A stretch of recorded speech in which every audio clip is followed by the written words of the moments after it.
0.15 को भिन्न यानी कि फ्रैक्शन के रूप में लिखें। इसे हल करने के लिए यह पता करना महत्वपूर्ण है कि इन अंकों का स्थानीय मान यानी कि प्लेस वैल्यू क्या है। दशांश स्थान यानी कि टेंस प्लेस पर 1 है, इसलिए हम इसे 1 गुणा 1/10 लिख सकते हैं। शतांश स्थान यानी कि हंड्रेड्स प्लेस पर 5 है, इसलिए हम इसे 5 गुणा 1/100 लिख सकते हैं। अब हम 0.15 को इस तरह से दोबारा लिख लेते हैं।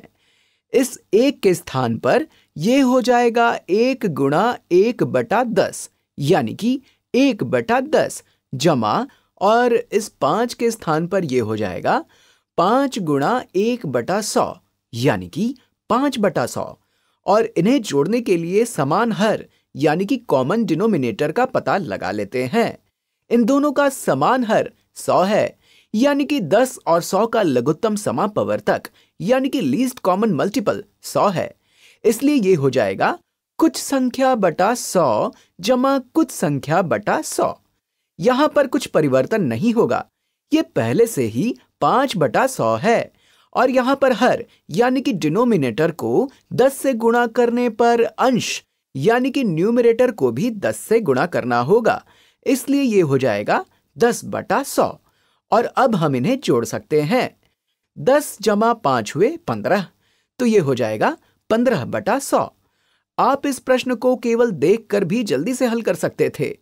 आप सोच सकते थे कि यहां पर सबसे छोटा अंक शतांश स्थान यानी कि हंड्रेड्स प्लेस पर है, इसलिए इसे 1/10 कहने की बजाय हम 10/100 कह सकते हैं, या हम इस संख्या को 15 शतांश कह सकते हैं। और अब इसे और सरल कर लेते हैं। अंश और हर 5 से विभाज्य यानी कि डिविजिबल है, इसलिए हम इन्हें 5 से विभाजित यानी कि डिवाइड कर लेते हैं। तो अंश यानी कि न्यूमरेटर को 5 से विभाजित करने पर 15/5 हुए 3, और हर यानी कि डिनोमिनेटर को 5 से विभाजित करने पर 100/5 हुए 20। तो इस प्रकार 0.15 को भिन्न में बदलने पर उत्तर है 3/20।